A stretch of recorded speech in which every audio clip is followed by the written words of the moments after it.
Olá, pessoal, tudo bem? Na aula de hoje, nós vamos fazer a correção das atividades do capítulo 7, Morfologia e Anatomia da Raiz, livro 2. Vamos lá? Para iniciarmos a nossa correção, abra na página 36 do seu capítulo. Atividades para a sala. Exercício 1. Um buzeiro, uma anacardiácea, espondias tuberosa, é uma árvore de pequeno porte e de folhas pennadas, própria da caatinga, de tronco curto, que perde totalmente as folhas durante a época da seca e reveste-se de folhas após as primeiras chuvas.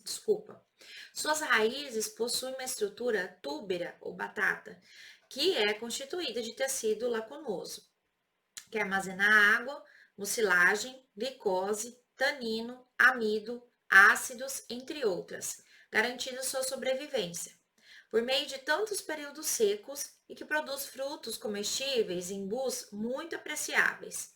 Baseando-se no texto e em conhecimentos correlatos, julgue as seguintes afirmativas. Número 1. Pelo tipo de caule de um buzeiro, pode-se deduzir que as batatas são adaptações de raízes fasciculadas e que os vasos condutores de seiva se dispõem de forma desorganizada no caule. Número 2. O tecido permanente presente na batata, que é responsável pelo armazenamento de água e nutrientes que garante a sobrevivência do umbuzeiro em períodos secos, é o parênquima, originado a partir do meristema fundamental. Número 3. A perda das folhas durante a seca prolongada evita a perda excessiva de água por transpiração. Então, aí nós tínhamos o seguinte, né? Estão corretas, né, as afirmativas 2 e 3, né? 2, né? O tecido que nós temos aí, que é responsável pelo armazenamento, é sempre o parênquima, né? Aí ele pode ser dividido em amilífero, aquífero, aerífero. Aí, no caso, também nós temos a perda de folhas. A perda de folhas é uma característica das plantas, principalmente das plantas caducifólias, que são plantas que perdem essas estruturas justamente para evitar a perda de água por transpiração durante os períodos longos de seca. Então, a número 2 e a número 3, letra B, ok? Número 2. As ilustrações representam formações vegetais nas quais as árvores possuem o sistema radicular e adaptações especiais para o desenvolvimento em ambientes com argilas, organismos, fibras vegetais em suspensão e sedimentos de leito compostos, de areia grossa. Então, nós temos aí duas adaptações que a gente consegue visualizar aqui, uma raiz, né, que está se projetando lateralmente a estrutura do caule, e uma outra raiz que está projetando, fazendo o contrário do que a gente costuma dizer que é o geotropismo positivo, né? Essa raiz ela está crescendo para fora do terreno, em sentido contrário que ela costuma crescer, que é para o centro da terra, justamente por conta da necessidade, né? Nós temos aí duas necessidades diferentes. Então, duas funções diferentes sendo exercidas por essas raízes. Então, nós temos aí os algarismos 1 e 2 apontam raízes cujas funções são destinadas à melhoria das condições de, respectivamente. Letra A, respiração e fixação. B, reserva nutritiva e fixação. C, absorção de nutrientes e respiração. D, fixação e respiração. E, reserva de alimentos e absorção de nutrientes. Bom, nós sabemos que aí não tem nada a ver com reserva, né?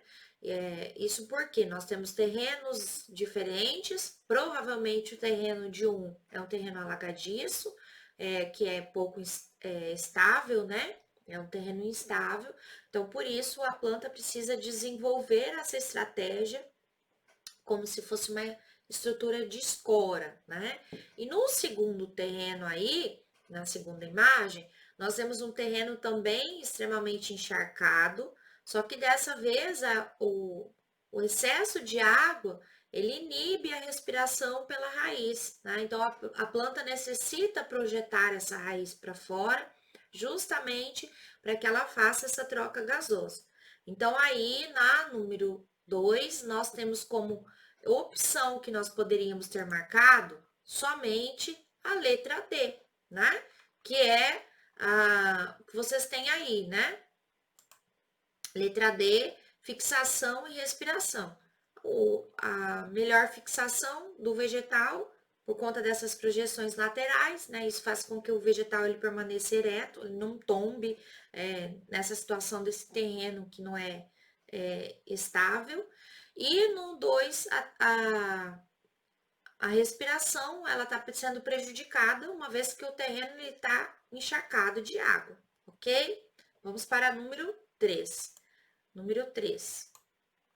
O experimento a seguir mostra a produção de uma nova planta por meio da retirada de células somáticas da raiz da cenoura. Quem não se recorda o que é a célula somática, né? São as células que estão estruturadas no corpo inteiro do vegetal. Nós temos as células germinativas, né?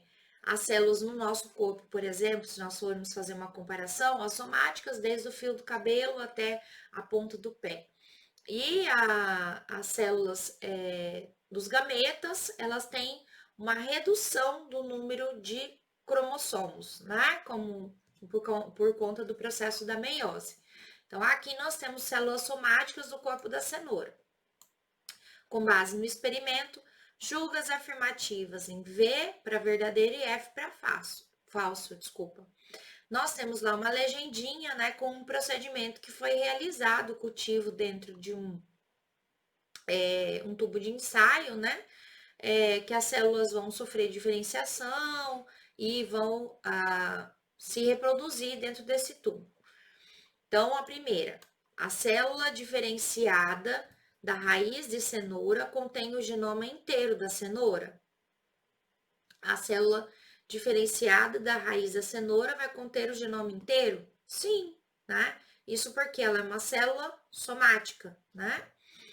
A nova planta produzida é um clone da inicial? Também. Nós temos aí uma reprodução por uma retirada de parte do vegetal, né? Assim como acontece no processo lá do plantio, mais ou menos o plantio da mandioca, né? Se você cortar a estrutura do caule e enterrá-lo novamente, vai nascer um novo pé. Então, é uma reprodução do tipo assexuada. As células diferenciadas da raiz da cenoura ainda guardam o poder de ser totipotente? Também, né? O que seria totipotente? Ela tem a capacidade de se multiplicar e formar qualquer tipo de célula do vegetal? Sim, né? Então, o poder de desdiferenciar que ocorre durante o experimento é resultado da recombinação gênica. Não houve recombinação gênica, né? Na verdade, esse poder está relacionado ao tipo de tecido que é utilizado. Nós vimos lá que os tecidos eles têm capacidade de se desdiferenciar e formar outras estruturas, né? Então, seria aí verdadeiro, verdadeiro, verdadeiro, falso, ok? Vamos para número 4, próxima página, 38. Na número 4, nós temos aí, né? Cenoura e beterraba, batata doce, mandioca são, respectivamente, raízes classificadas como, né? Nós temos aí raízes que têm a função de reserva energética. Então, nós temos aí raízes do tipo tuberosas, né? Elas são tuberosas, pivotantes e têm lateral hipertrofiada, ok? Então, a número 4, letra A, certo? Número 5. O Brasil tem uma das maiores extensões de manguezais do mundo, que vão desde o Amapá até Santa Catarina. Ao contrário de outras florestas, os manguezais não apresentam grande biodiversidade. A vegetação é composta geralmente por somente 3 espécies de árvores: o mangue vermelho, Rhizophyra mangli, o mangue preto, Avicennia shauriana, e o mangue branco, Laguncularia racemosa. Além dessas, encontram-se outras plantas, como a samambaia do mangue, Acrostium aureum, a gramínea Spartina brasiliensis. Letra A. O mangue vermelho apresenta ramos laterais que se apoiam no solo e que eram chamados até pouco tempo de raízes escora. Descreva as principais estruturas da morfologia externa da raiz que nos permitem distinguir essa parte da planta. Então, como que eu sei que realmente é uma raiz essa estrutura, né? A extremidade de uma raiz, ela tem células que são estéreis, como se fosse uma, vamos dizer assim, uma capa, né? Um capuz, denominado de coifa. Acima dessa coifa, nós temos a região onde nós vamos ter a multiplicação das células. Essa multiplicação, ela se dá através da divisão da mitose. Essa zona é chamada de zona de crescimento da raiz. Depois dessa zona de crescimento, nós temos uma zona de distensão celular, né? Onde também nós temos outra região que é responsável pela absorção da água e dos nutrientes, que é chamada de zona pilífera, né? Que tem projeções na epiderme, certo? Então, essa zona pilífera, com essas projeções na epiderme, tem essa função de absorção de nutrientes. E acima da zona pilífera, a gente tem a zona de ramificação, que é aquela zona onde na raiz ela tem a capacidade de formar raízes secundárias, que são as projeções laterais, né, que vão, vamos dizer assim, fixar bem a estrutura da raiz no solo, ok? Letra B. Na letra B, nós temos lá o mangue preto e o mangue branco caracterizam-se pela presença de pneumatóforos. Descreva o que são pneumatóforos e qual a sua função. Então, qual a função dos pneumatóforos? Pneumatóforos são estruturas que vão permitir que o vegetal, né, tenha lá, vamos dizer assim, lacunas, espaços, né? E esses espaços, eles vão permitir a comunicação desse vegetal com o meio externo, né? E vão apresentar a função de respiração. Então, dentro do vegetal, né, o pneumatóforo, o pneu lembra pulmão, né, ele tem a função de auxiliar esse vegetal no processo de respiração, né? Uma vez que esses vegetais eles vão estar presentes somente em regiões que tem alagamento, né? Então, essas raízes pneumatóforas, né? Essas projeções, elas só vão acontecer em locais onde a raiz, ela precisa respirar, né? E aí, ela se projeta para fora, ok? Ainda nessa página, nós temos as atividades propostas, tá? Essas atividades, nós vamos iniciar a correção delas nessa aula e vamos finalizá-la na próxima aula. Exercício 1. Considerando os diferentes padrões da adaptação da raiz, assinale o que for correto. Letra A. Nas plantas do mangue, a existência de raiz suporte ou haustória é importante adaptação para captação de ar. O nome suporte lembra, né, sustentação, ok? B.